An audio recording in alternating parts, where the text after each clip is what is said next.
Hai semuanya, gimana kabar kalian? Semoga selalu dalam keadaan baik. Jadi welcome back again di Ande Kriston Channel, dan ini adalah segmen Analisa Pagi, segmen di mana kita akan mengulas kembali untuk update news dan juga pergerakan dari market, khususnya market dari Bitcoin. Teman-teman, hari ini kita berada di tanggal 26 Mei 2025. Ya, kondisi dari market overall ya masih koreksi. Kalau kita perhatikan, Bitcoin hari ini diperdagangkan di kisaran level 107.695 dolar. Secara movement pergerakan Bitcoin kecenderungan membuat higher low baru ya di jangka waktu pendek atau di time frame kecil. Dan kalau kita lihat juga dari aspek pendukung, ada market cap crypto yang overall sudah mengalami penurunan dari berada di level 3,5 triliun US dollar. Sekarang udah turun ya market capnya ke kisaran 3,38 triliun US dollar. Jadi penurunan tersebut tentu saja mengindikasikan memang ya bisa dibilang memang terjadi pelemahan secara harga dari kripto, termasuk juga ya uang yang beredar saat ini. Kalau kita perhatikan dari volume transaksi di kripto juga sudah mengalami penurunan di tengah ketidakpastian pasar, entah itu dari tarif Amerika Serikat ya, tarif import Amerika Serikat, kemudian juga ketidakpastian akan suku bunga seperti apa. Teman-teman, kita akan mulai pembahasannya seperti biasa dari kalender ekonomi terlebih dahulu.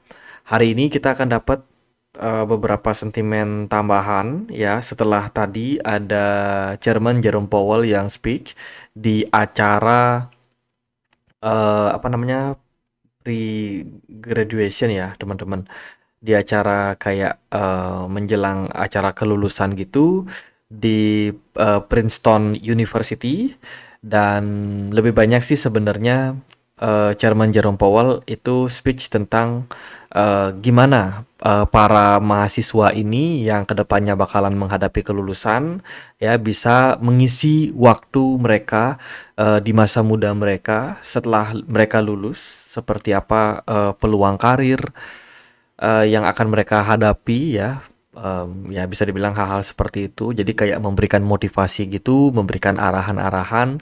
Dan ini menurut saya sebuah kehormatan sih, dimana kesempatan ini sangat-sangat langka.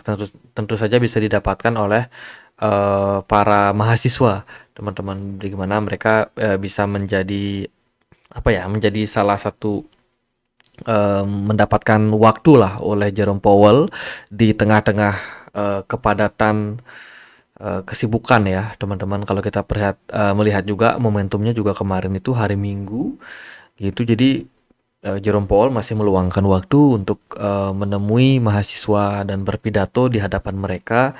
Dan ini menurut saya sebuah momentum yang menarik. Tapi overall sih Jerome Powell di pidato kemarin atau pidato tadi ya, itu tidak membahas tentang kebijakan yang akan mereka ambil, lebih kayak memberikan motivasi seperti itu untuk para mahasiswa. Dan overall sih kalau kita melihat secara movement market juga tidak terlalu memberikan reaksi yang volatil. Nah, kalau kita lihat juga dari beberapa event yang akan kita temukan di minggu ini, itu kita akan dapat beberapa sentimen yang lumayan penting.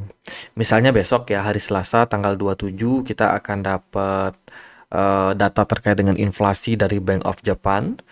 Ini cukup penting untuk kita melihat untuk mengukur seperti apa pertumbuhan ekonomi dari Jepang.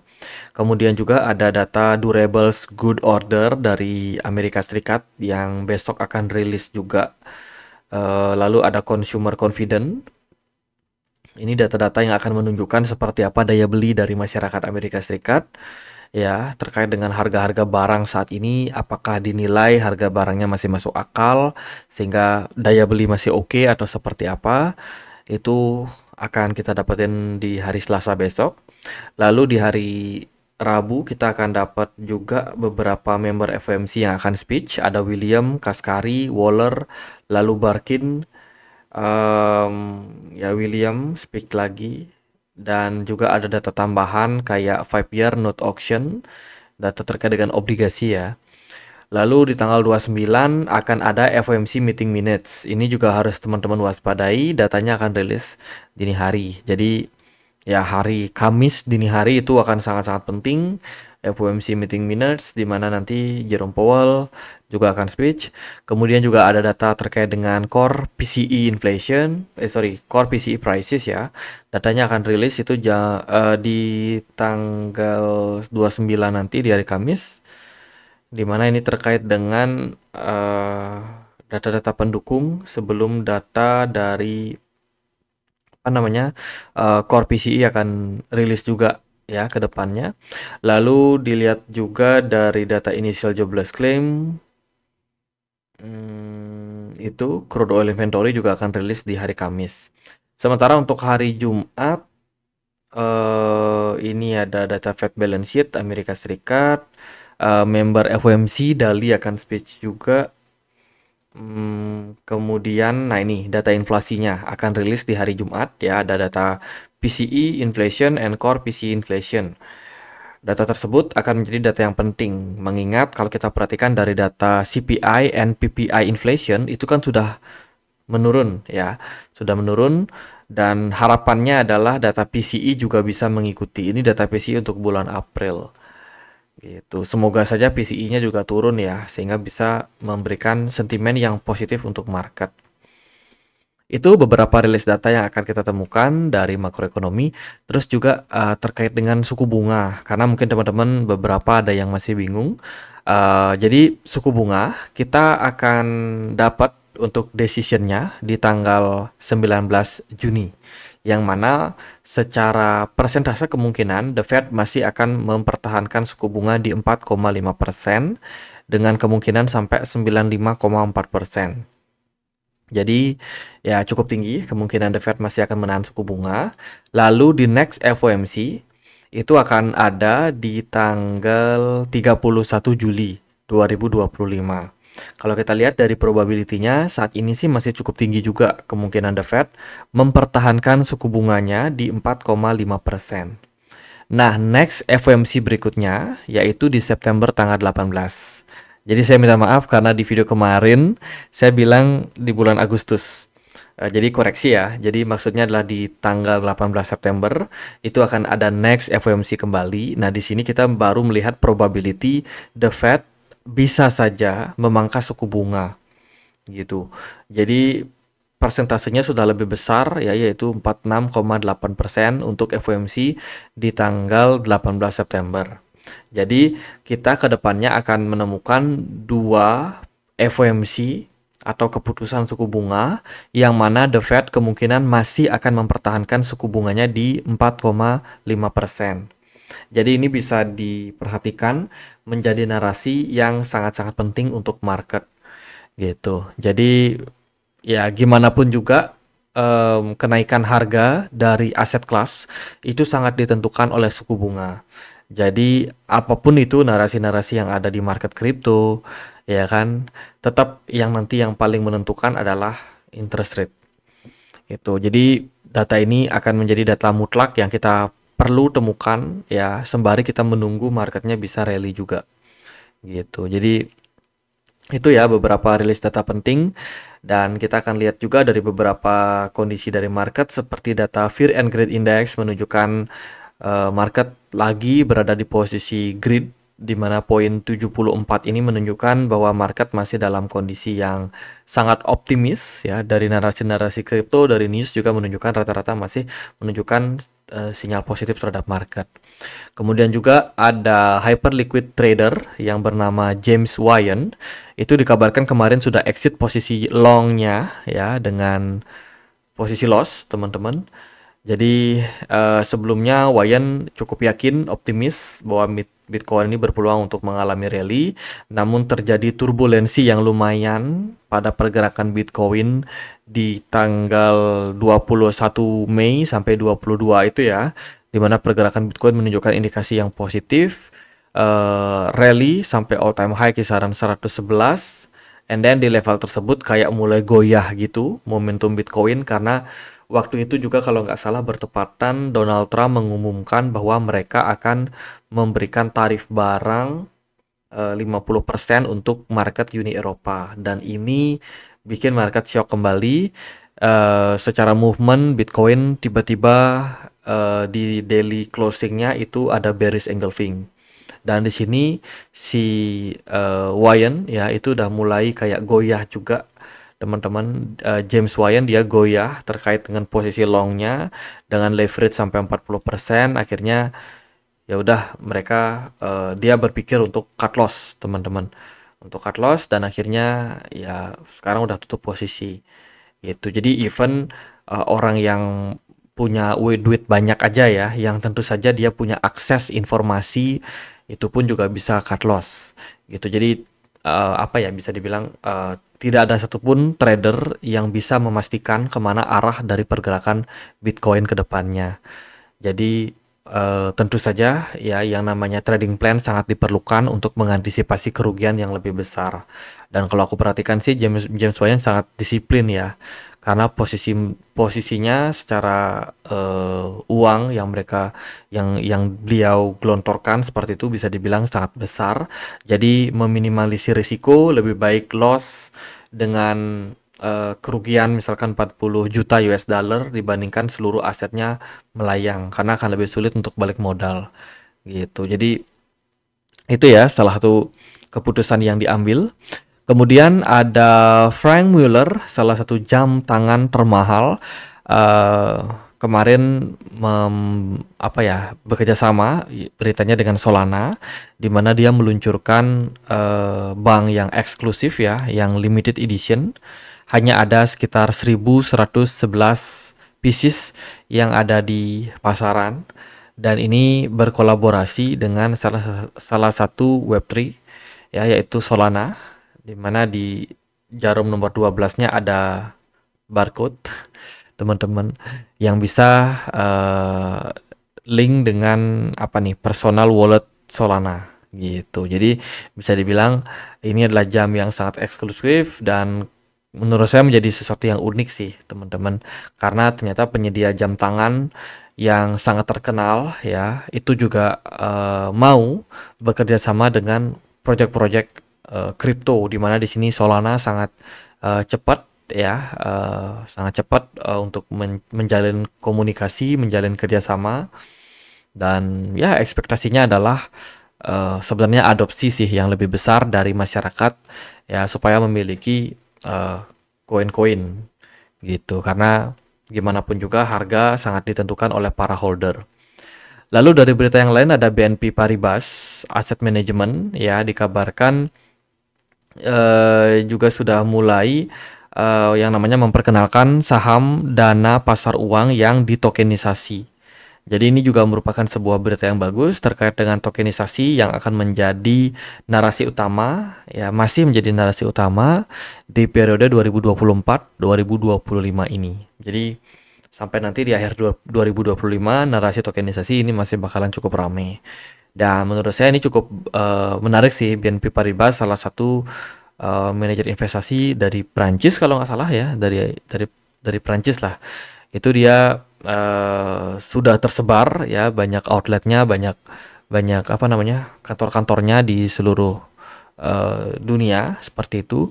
Dan tentu saja dengan dia join masuk ke tokenisasi aset ini menunjukkan bahwa peluang untuk aset-aset kripto yang punya narasi real world asset itu masih kemungkinan masih akan rame terkait dengan narasi-narasi gitu. Terus juga datang dari Cetus ya, salah satu DEX dari Sui Protocol ya, salah satu DEX yang disupport oleh Sui Protocol.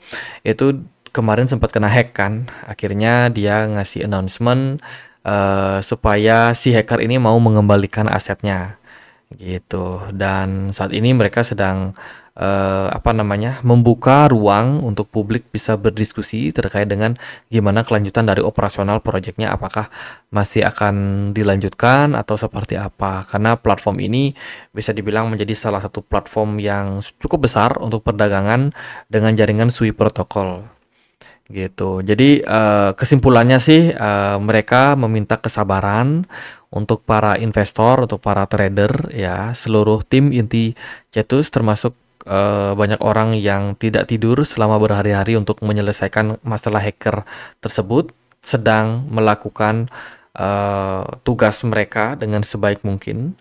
gitu. Jadi pada intinya mereka masih menunggu sampai nanti ada kira-kira ya bisa dibilang apa namanya keputusan ya terkait dengan gimana hackernya apakah mau balikin dana ke Cetus gitu. Jadi mereka sedang bekerja keras untuk menyelamatkan dana-dana dari para investor. Itu terus juga berita datang dari Kraken, dikabarkan juga berkolaborasi dengan jaringan Solana ya untuk meningkatkan akses tokenisasi.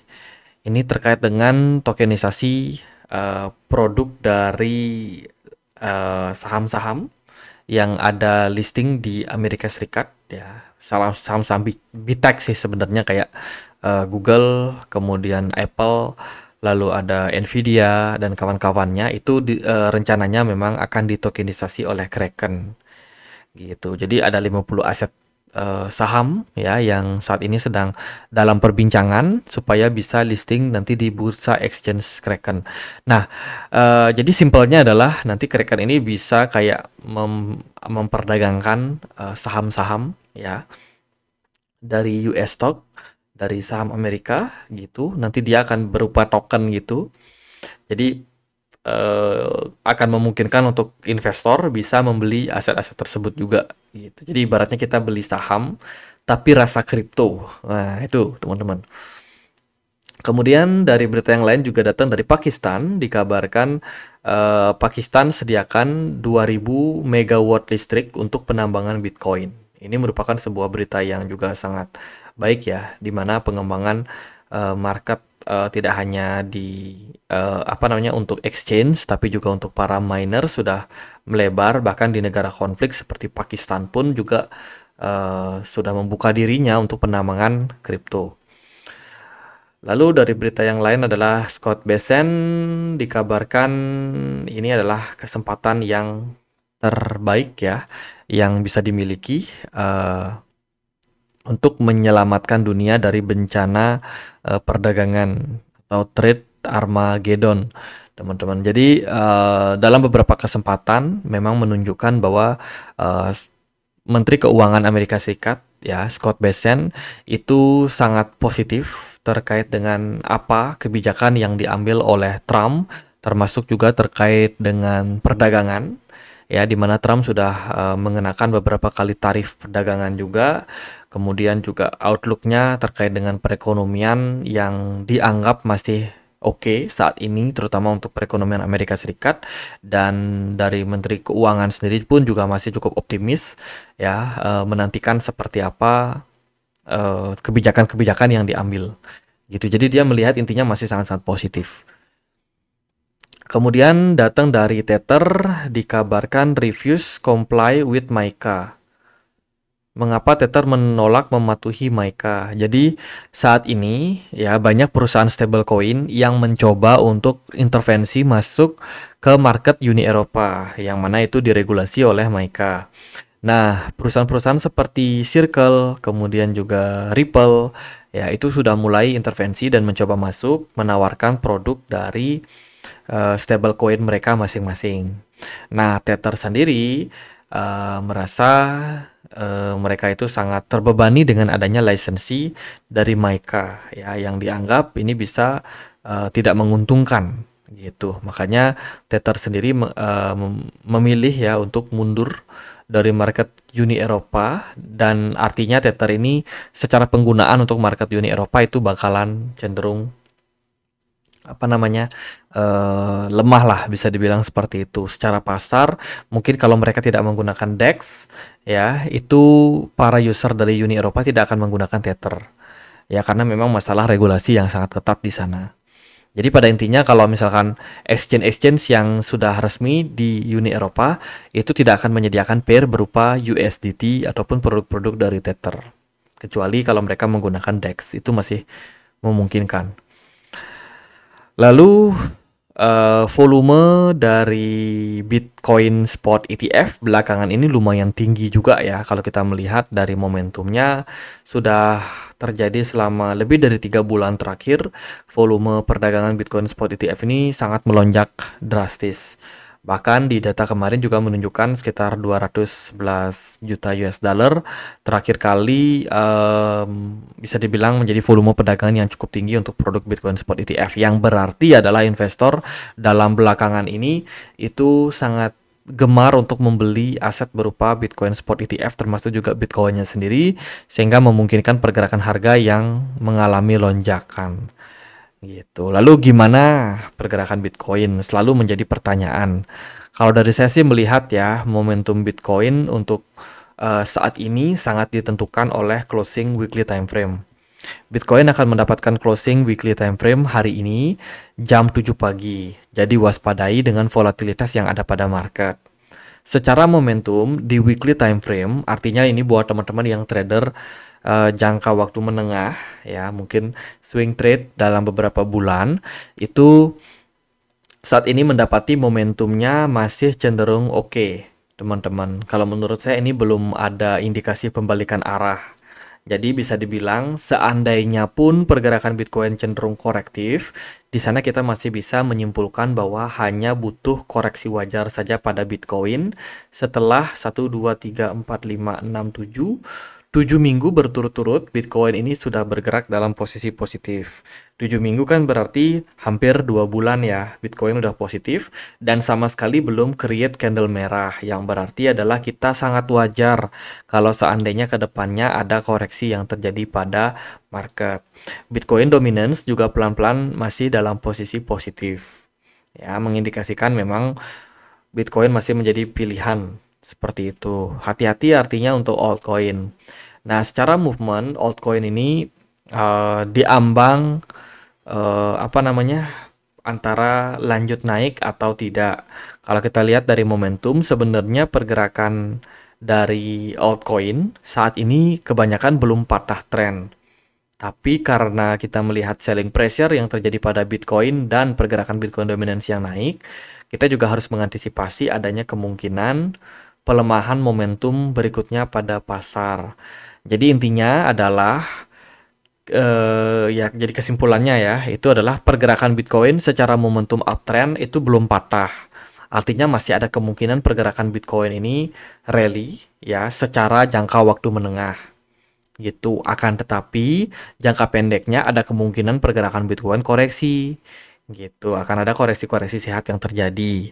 Nah, momentum koreksi ini adalah momentum yang bisa dimanfaatkan oleh teman-teman semua untuk melakukan akumulasi ke depannya gitu, untuk mendapatkan harga yang lebih murah. Kurang lebih seperti itu kalau kita melihat dari structure pada market. Nah, ini juga bisa menjadi kesempatan untuk para trader yang pengen untuk short the market ya, terutama untuk yang scalping jangka pendek.